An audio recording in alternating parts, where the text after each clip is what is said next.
first, when Frank originally came up with this idea of, instead of bringing 6 of our good friends that we respect so much over and inviting all of our academic friends to listen to them, why don't we actually invite people that would use this insight? And I have to say, like, everything in my life right now, I would normally say, no, count me out, like, absolutely not.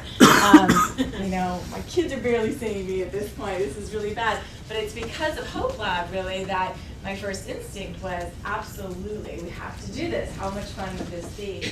And the reason why Hope Lab was so important to me as an academic was, I don't know, what happens to you when you get tenure oftentimes is you wait so hard to publish all your papers and get tenure, and you feel so lucky and fortunate that you get it.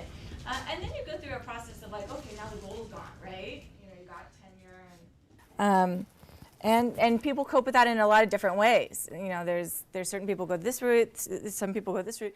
At that point, Steve called me and said, let's talk about remission. Look at what we've been doing. We have some perplexing findings. We can't figure out why this game works. We think it's because of these cognitive processes. It really doesn't. And because of joint work with Steve, that really shifted the way I started looking at my research, and it shifted the way I looked at my teaching. It shifted the way I looked at my family. It shifted the way I looked at my kids. It became a very big multiplier effect for me, and in fact, in talking with Bobby one time, she started using the word multiplier effect in the way that she evaluates what GAP does from a strategic philanthropy type of perspective. Whenever they have a program, they don't think of it as CSR. They don't even think about it as philanthropy. They think about it as from an investment perspective. And every little program that comes into GAP's mind or Bobby's mind, she evaluates financially and socially against each of the shareholders around GAP. And so in a similar type of way, I evaluated Hope Lab for me in terms of, am I being a great teacher? And now I could bring Hope Lab, which is so enticing, engaging. I think probably all of you were in love with that story. And my students get to hear about Hope Lab, and every single one are just incredibly mesmerized by that. And then I could bring it into my research. And so as you see, Kathleen and I, and the Happiness of Giving paper that she cited as well, brings Hope Lab in and made me a better researcher. Andy and I used to have like arguments, like at home. Yeah, we're going to air the dirty laundry here. You know, how much should we be giving for philanthropy? How much time should we be doing? What should we be doing with our lives? You know, how much of a difference, and what kind of role models are we really being from a parenting perspective? And so he would want to give something where he actually gave his skills. So Habitat for Humanity, he's good at building, whereas I wanted to do something that was in a totally different direction, maybe with children or something like that. And so, but we wanted to do something as a family, right? So that was sort of difficult. And so when we had 2 twin boys and a little girl, we finally found out, what do 6-year-old twin boys like more than, can you see it coming? Shoot 'em up video games, right? So shoot 'em up, they're dying to play the shoot 'em up video games, and yet we disallow that, and all of a sudden Steve Cole comes along and says, would you like to do research on shoot 'em up video games, where you can, by the way, teach your kids to feel empathy for others, that they have a responsibility to give back in an organic, very deep sort of way. And this was a fundamental sort of shifting point, sort of not only in my career, my research trajectory, my teaching trajectory, but also more personally. So I wanted to share that story to thank Frank for this idea, thank Steve for being that trigger for me, and also thank folks like Bobby and others here who have played a big role in my research. So I'm going to talk a little bit about a paper that we recently published in JCR called Nonprofits Are Seen as Warm, For-Profits Seen as Competent, Firm Stereotypes Matter. I'll focus a little bit on the behavioral implications as well as the more general ideas, and then I'll just bring the conference to a close and introduce cocktails. So I wanted to start a story off with DonorsChoose, but one of the nice things that happens when you end a conference is you can just say, see you, Mike. So you all know DonorsChoose. Let me just provide a little bit more background around DonorsChoose in the beginning, and some of you might know this story. It's that when DonorsChoose began, and I have to say that there's some amazing startups here. Everyone, can you pronounce it? MyPhilanthropedia? MyPhilanthropedia? I'm looking for the startups in the house. Where are the other startups? Okay, sounds good. So when DonorsChoose started, they initially got a lot of intrigue, but later these investors, Harvard MBA graduates, this would never happen at Stanford, started downloading the business plan and ultimately withdrew a large gift tagged for the organization because the business plan was seen as shabby. And a lot of the qualitative insight on this decision was around the judgment, the subjective judgment, that DonorsChoose was seen as low in perceived competence. Are they really capable of enacting on these motives? And our argument in this is that the organization was perceived as caring and targeting a worthy cause, but is not possessing a high level of competency. And we also believe that this is not an unusual situation, that implicitly or explicitly that we view organizations, their intent, what they're doing with their money through stereotypics, through a lens of potential stereotypes. And just like with Eric saying, how can we frame decisions? How can we treat choice architecture to make big effects? What Kathleen, Cassie, and I were interested in is let's reveal what stereotypes we're implicitly using in order to address those before we see how to change them and also look at the downstream consequences of such stereotypes.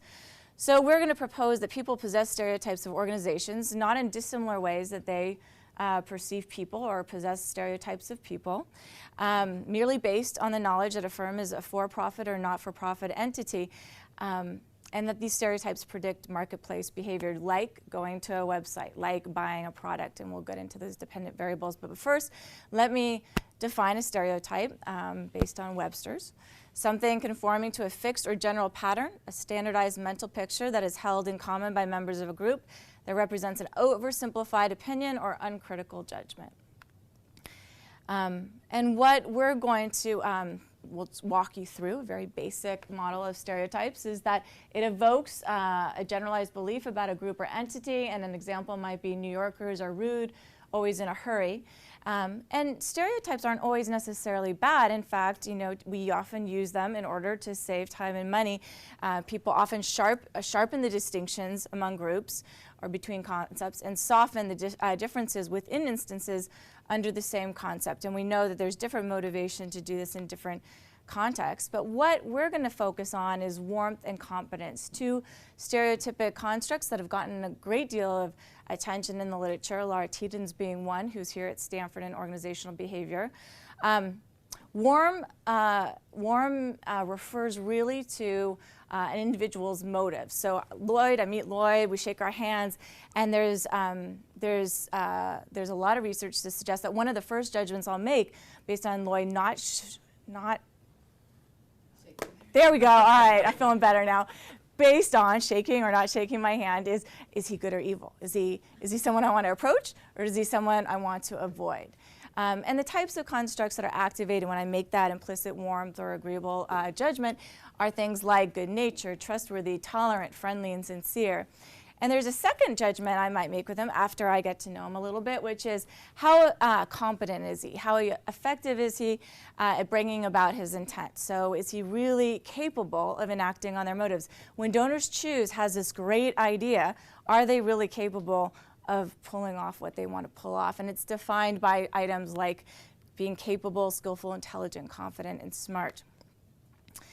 What's really interesting in this literature is that perceived hierarchy predicts stereotypes. So one stream of research, for example, shows that individuals who have high social status within an organization or outside are often, I don't know Greg, I just know he has high status, and implicitly the stereotype evoked is that he is highly competent and cold.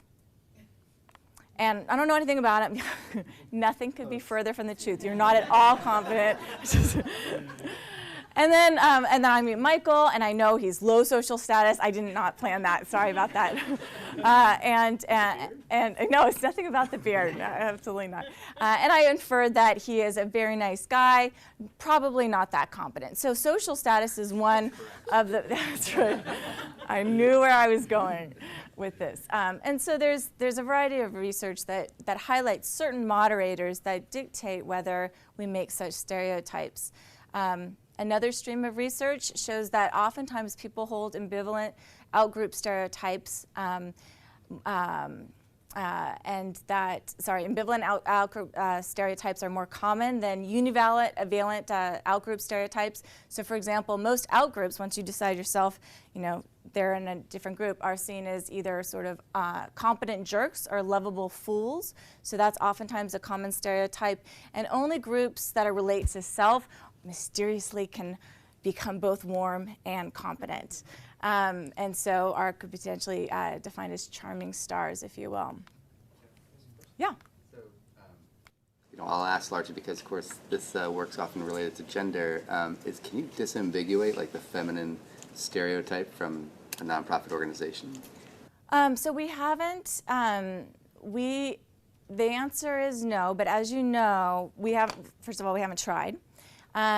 We have looked at actual gender differences within these stereotypes in terms of like what females see versus males see, and there's no gender differences in what we're looking at, the organizational stereotypes. But even in the gender stereotype literature, you see factors like housewives are typically seen as low in competence but high in warmth. And it's very difficult for them to actually regain those perceptions of competence even if they go to the workforce. Whereas for males, it's far easier for them to be seen as both warm and competent when they become working parents, in contrast to females. So, so even in the gender research, the degree to which those two constructs commingle varies depending on sort of the role they have. Were you asking something different, though? Well, I think you probably get both effects, right? I mean, it might be that people see nonprofit organizations comprise more of women, or compose more of women. Oh, I see what you're saying. And that's sort of driving part of their attributions. Yeah. We'll get into those types of effects in study 2 and study 3, because what we can also show, independent of that stereotype, is these things can move around, independent of how many people you assume to be working there. But certainly this kind of warm, not competent, feminine type of stereotype commingled with a nonprofit, there is an association there. And in fact, if you do look at nonprofits relative to for-profits in terms of gender splits, there is also a gender split there that makes sense. I wanted to also address a few other, or just kind of highlight maybe a few other groups that have oftentimes been categorized into this low, high, warm, competent space. Those individuals who are perceived as poor, homeless, on welfare are often in that low space. Individuals that are seen as high in warmth but low in competence are the mentally retarded, disabled, mentally challenged elderly. People that are seen as high in competence but low in warmth tend to be sort of the wealthy, men, professionals, Asians, Jews, educated. So this is work by Fisk et al. And individuals that are high in both tend to be women, I guess Christian more than other religions, white, or students, middle class. So if you're a middle class, white, young woman who's Christian, things are looking pretty good. But except for that, things are not necessarily looking that good for you. So what we wanted to do is build off of the work by Fisk, Tiedens, and a variety of others, Cuddy of others, and suggest that consumers make similar judgments of warmth and competence about firms as they might about people. And the question is, which firms are seen as warm and which are seen as competent? And we're going to look at nonprofits and for-profits as a first cut at this. There's some hint of findings. It was very difficult for us to reach as deep as we needed to see if there was any research to highlight this. For-profit executives promoted after showing competence and managerial skills. So there is some suggestion that why people are promoted. These two types of organizations differ, whereas nonprofits are often, nonprofit executives are promoted after showing commitment to a social good of an organization. So promotion processes tend to differ a little bit. There's often a differential focus on hard bottom line cost measures, operating efficiency that differ between for-profits and nonprofits. And we're also going to pose that, that these types of stereotypes can color or impact downstream consequences like willingness to buy a product on a website, go to a website, visit, get engaged with an organization.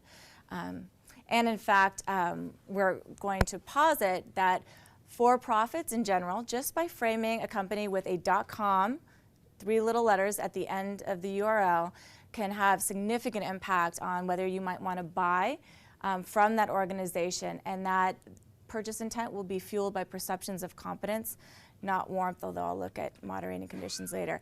So first study, do these firm stereotypes exist? I mentioned to you that I've been deeply influenced by my friends who are doing some amazing work in the real world, so to speak. One of them is Sunil Gupta and is a Dotzler at Mozilla. And so what we did in our first study is we took mozilla.org versus mozilla.com and simply changed those last three little letters at the end of the URL. And we asked individuals, so Noah, to what degree are you in the market for a messenger bag? And it's a new messenger bag made by Mozilla, and we're going to take perceptions, later point in time of your perceptions of Mozilla. So here's condition one. Noah's read that this is the messenger bag, which is indeed sold on mozilla.org. And we're going to say it's made by mozilla.org for Noah, and for Adam, we're going to say it's mozilla.com. So that's a simple two-level design, and we're going to say how interested are you in a variety of things, but really the most important thing here is the stereotypes of Mozilla after I tell you that they make this bag. And these are highly statistically significant. We never sort of rephrase this graph, but what you find is that Noah is much more likely to find mozilla.org to be highly warm relative to Adam. Also, he finds Mozilla to be highly less competent than Adam does. So these stereotypes exist by small, very, very small types of measures.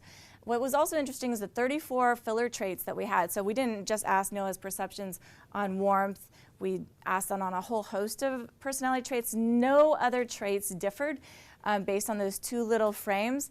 The only things that changed were warmth and competence and two other items. Those two other items were needy and greedy. So mozilla.org was seen as considerably needier, and mozilla.com was seen as considerably greedier. Greedier? Is that greedier? Mm-hmm. All right. So one question is, are such stereotypes malleable? Could something as small as a prime affect a stereotype? So Kathleen talked earlier on about money and this idea that just priming money, through a screensaver, through a sentence scramble, can change people's perceptions and change people's actions afterwards. So we're going to try a very subtle type of framing manipulation and see if stereotypes are movable, especially in the .org context. We learned that money concepts are closely related to the idea of competence, that people feel stronger and more independent afterwards. When reminded of money, people are willing to take on more work than necessary, work longer at challenging tasks, even when given the opportunity to ask for help. And notably, these effects are very robust, as you heard earlier. And we're going to also explore whether these stereotypes impact marketplace behaviors. So in our GDiddy description, someone asked about obesity. GDiddy is the second product that Hope Labs made after remission. It's really quite an amazing type of product. Let me tell you a little bit about it. But before I do so, you guys are going to be told GDiddy is a .org. You guys are going to be told GDiddy is a .com. And then we're going to cross that with another variable. Half of you will see money-related banner ads like Fortune and Smart Money, and half of you won't. So there'll be a control condition where you're not primed with money. And then you're going to read information about a GDiddy, and we're going to ask willingness to buy, as well as a variety of other types of perception or stereotype items. So here's the first condition. So you guys are exposed to the money prime, and you are, and these guys are not. And then half of you are shown that gdiddy.com, and half of you are seen as gdiddy.org.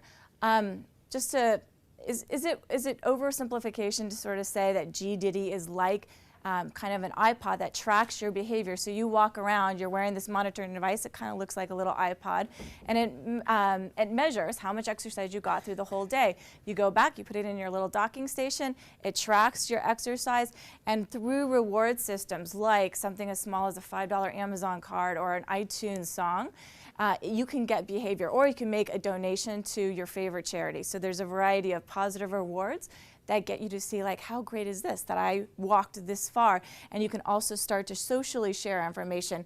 Your family walked this far, your friends, etc.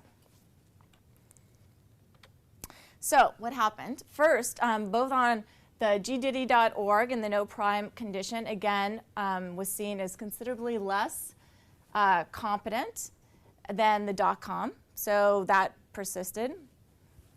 In the money condition, the .org increased significantly in terms of competence. So something as small as putting money or smart money or fortune as a prime right before they saw the information about the .org moved the perception of the .org, but not the perception of the .com. More interestingly, perhaps, in the control condition, these perceptions of competence fueled the chance that Noah would be very likely to buy the GDiddy machine once he knew that it was coming from a .com but not by a .org. And again, this was driven by increased perceptions of competence, and there was no significant difference on the money prime. Yeah? Is the prime completely unrelated to what's going on? It's just like, oh, I just saw a fortune ad, and then... Yeah. And that's enough to change things? Yeah, well, we don't know how sustainable it was, but it was significant enough to move, again, the .org perception, not the .com perception. But this was a guiding question that determined our next study. We wanted to understand, okay, so if Robert's working for World of Good, which, by the way, he co-founded, and it's, let's say it's a worldofgood.org, is it I want to put money primes before every single thing I show people, or how can I more organically bake in perceptions of competence? Again, this goes back to Hope Lab, which is all based on science. So it's also influenced a lot of our design because hopelab.org is remarkably scientific in the way they do research and the way they present information. So there are some orgs out there that have cultivated strong perceptions of competence and as a result done well. But for the most generic or the startups of the world, it's difficult to know what to do. So we're going to address this notion of how do you more organically bake it in a way that you own, and to what degree does that impact marketplace behaviors such as going to a website, and how sustainable are those behaviors over the course of time. So Robert Chatwani, who founded World of Good, also had a significant influence on this. He's now at eBay. And what we did there was we said, okay, World of Good, again, .org versus .com. Now we're going to say that it's coming out. It was a relatively it was not well known at the time when we were doing this study. And what we wanted to do is say, we're going to either tell subjects that Detroit Free Press found World of Good and highly recommends it as a shopping experience. To give you a little background, World of Good allows you to shop online, buying product from individuals in developing countries. So when you buy this purse, it's not only individual and unique and special in its own right, but you know that it was sourced in a developing country, so that when you buy, it's very much like the Red model, but an entire marketplace, which is also housed within eBay. So we're going to endorse it from Detroit Free Press based on our prior literature on less credible types of source endorsements. And this was a real endorsement from Detroit Free Press. And then we told the other half of our subjects that it was endorsed by the Wall Street Journal. And so those were our 4 conditions. So very simple design. One of the most interesting findings here is that the low credibility, again, we see big differences in terms of willingness to buy. The nonprofit gets the boost from the high credibility source. So the way to read this graph again is that the willingness to buy from, let's see, the for-profit was significantly higher than the .org. So again, replicating our findings once again. But we could now move it in a way that was, again, a little bit more organic, in a way that World of Good can own it. To a greater degree in the Wall Street Journal condition for the nonprofit. So worldofgood.org was boosted dramatically by the Wall Street Journal recommendation, much more so than the DFJ. What was also interesting is that worldofgood.org, when endorsed by Wall Street Journal, led to 27% of the participants actually visiting the website. These are based on self-report data that we came back later, 1 month later, versus 0% when they were endorsed by Detroit Free Press. In contrast, visits to worldofgood.com did not vary with the endorsement. What was also interesting here is we were saying, well, what's happening with these? Is it that perceptions of competence, again, are fueling these effects? Or is it that worldofgood.org, when endorsed by the Wall Street Journal, is doing something very different to the organization? Is are consumers reacting to that organization in a very different way? So we took ancillary measures like I admire organizations such as World of Good. I feel inspired. I'm in awe of these. I respect very much. These types of measures that research has shown best encapsulate companies or individuals that are seen as both high in warmth and also in competence.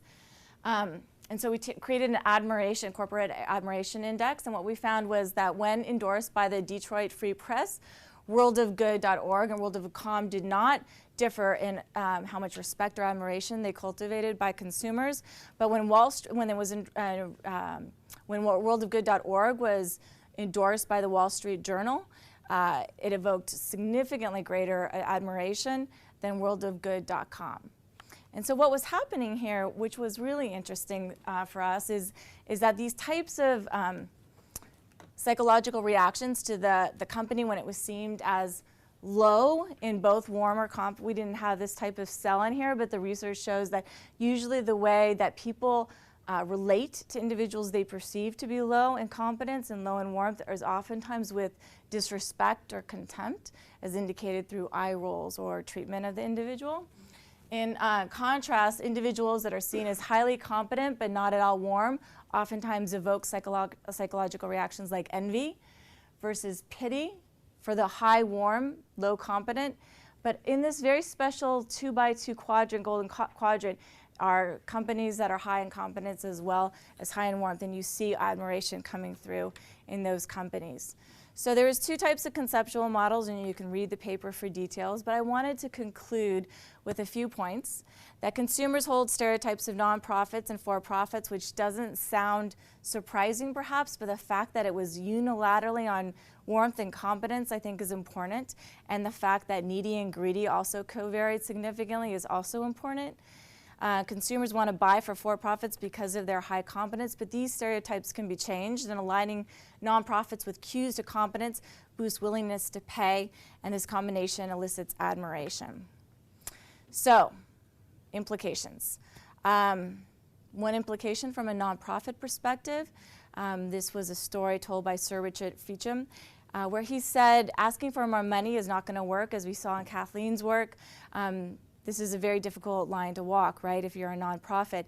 His argument is the best way for any agency to get more money is to show that the sums are already being well used. This calls for clever fundraising, cautious spending, precise measurement.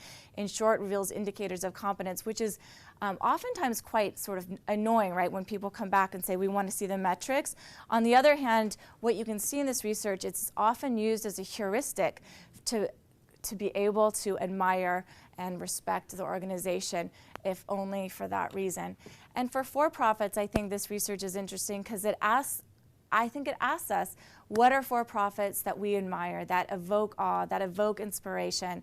And I guess I'd just like to spend 5 minutes before we close, and we'll leave at 5:05, with just sharing a couple of stories of a couple of you that have done some work in Haiti. And the reason I'd like to spend just a few minutes doing that is because I think there's 3 final things that have come from this conference. The first is taking ourselves out of our head, this idea that Noah started with, which is what would convince you, is a heuristic that we often use when we design things, and yet in fact that's a very poor decision criterion. I think this idea that, as Frank said, are we predicting? What are your predictions? Do you think people will say no? How long will it take me to get a certain number of people? The ideas that we have in mind that are coloring our day-to-day decisions, I think you can see from the results of this work, are often quite false. So hopefully one impact of this conference was that you're taken out of your head. A second impact, I hope, is that it highlighted the importance of small actions or nudges, which Eric talked about. This idea of an opt-in or changing the choice architecture. What can you do to change the pricing strategy? And what are you doing when you do that? Asking for time instead of money.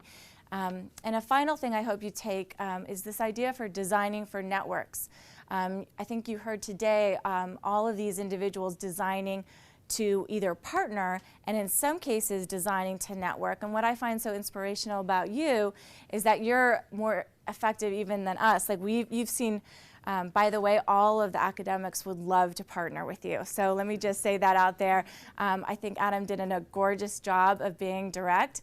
But just so you know, Kathleen's like, oh, darn it, I missed the opportunity. So please, please reach out to us during cocktail hour. I'd like to underscore the partnership that Noah and Holiday Inn had, that Eric has made with European countries, not to diminish Holiday Inn, but yeah, he's done all of European. The partner that Frank and Team in Training did, that Noah and call centers did, that Steve and I have, that Mike and a Belgium drug company, Leif and musicians and amusement parks. I think it's very revealing who people choose to partner with, and Kathleen and their frazzled RAs. That's that one common thing that kept coming back. I'm so sorry, we got too much going on. You're going to have to go somewhere else. But I think what you have done so well, Bobby and her multiplier effects, Megan, what she's done with the Purple Acts of Kindness, Robert, and Haiti is just unbelievable, because you've taken these partnerships, and when you design for network, the multiplier effects that come from it is truly inspirational and awe-evoking. So yeah, maybe Patrice, can you just mention for maybe a few seconds, like what has Nike been able to do with Haiti? I think, yeah, it probably falls in the designing for networks area, but we have a very, very new website called the We Portal, which is an internet site for our employees. So it connects them on give talent, give time, give money, give voice actions. And George designed it. And it's when Haiti happened, within 48 hours we had something up on the We Portal to our global community, and within 7 days we had a double match program that employees responded to. So we raised $250,000 in about 7 days through the We Portal. And it's interesting to think about what that means for the company. Coming back, and I was just talking to Adam about it, and anybody else who wants to talk about what that means with regard to effectiveness and how employee experiences are impacted and how that makes them feel about their company, that would be awesome. But it's incredibly meaningful for employees to be able to do that quickly, and it's very impactful for them. So the feedback we got from employees, that they could just, boom, give to Haiti, make a difference, and be double matched, was really, really effective. Yeah. We also have a program that's still ongoing with Architecture for Humanity. So we have 2 executive designers within the company are sponsoring an opportunity for volunteer architecture talent and design talent within Nike to do a Nike Architects for Haiti team. So 34 people in the company are going to work with Architecture for Humanity to design new buildings on an ongoing basis beginning in April. So all that happened within 7 days. It was kind of wild. Yeah. It's brand. And Bobby, can you share?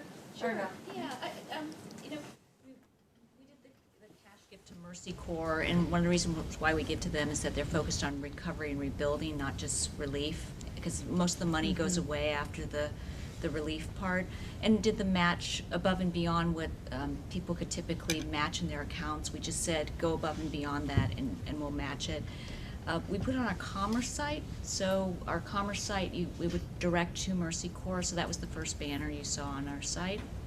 But I think the 2 things that I would say was different than what we would typically do is, one, we just happened to meet a nonprofit called MedShare. It was just kind of a accidental meeting that week that was scheduled, and the earthquake happened, and they have containers of medical supplies that they redistribute, but they send it by ship, and the port was closed, and they needed to have air transport, but they didn't have the money for air transport, and they were looking for money. So we said, how about if we hook you up with someone who, like Mercy Corps, that might have the money? And that's indeed what they did, was they were able to send a container.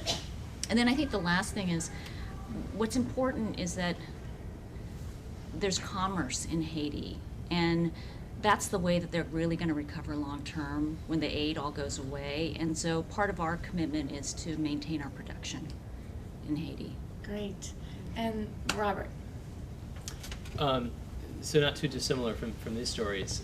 For us, I heard a lot of conversation about leverage and harnessing resources. And so for Haiti, eBay has a number of tools and mechanisms that we can trip and sort of release to the community to engage and help our consumers affect change. And one of the powerful things about this experience is that we're becoming better and better at deploying those assets quickly. And so within 2 hours of the earthquake, we were able to activate a feature called Give at Checkout. So any buyer on eBay going through a transaction would see, hey, click here to donate $1. And so as we've lowered the barriers to participate, we've seen adoption really skyrocket. So that's one way to donate. A seller who's selling on eBay can opt to have a portion of the proceeds from that sale go to a nonprofit.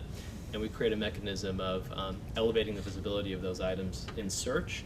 So we kind of build in an incentive and waive some of the donation, the fees with that listing. And so within 2 hours, you start seeing the metrics and the numbers. And within the first week, it was well over $1 million. And within the 30-day period, we're expecting about $2.5 million and about 350,000 people engaged.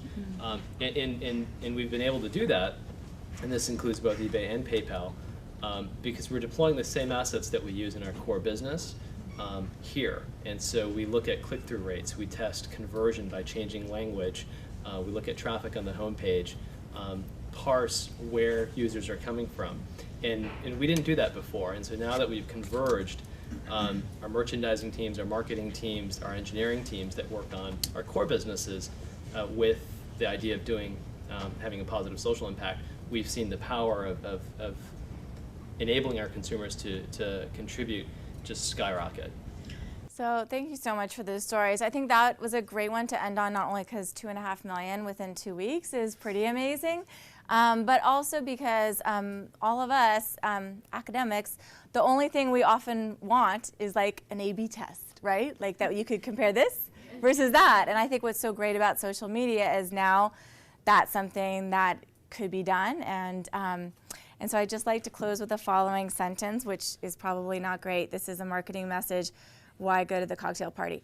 99% people go to cocktail parties. Everyone is going. Let me know if you can't. We'll have a good time. No money involved. We'll take cheesy pictures, which you can pay for if you want. We'll come, and I don't care if you I said no to me in the past. And we'll tell you a story of how personally impactful my life has been by cocktail parties. We are going to the cocktail party as a team, and we'll envision cocktails as positively and vividly, thereby changing anyone's negative affect toward them to be positive. Thank you so much for being here.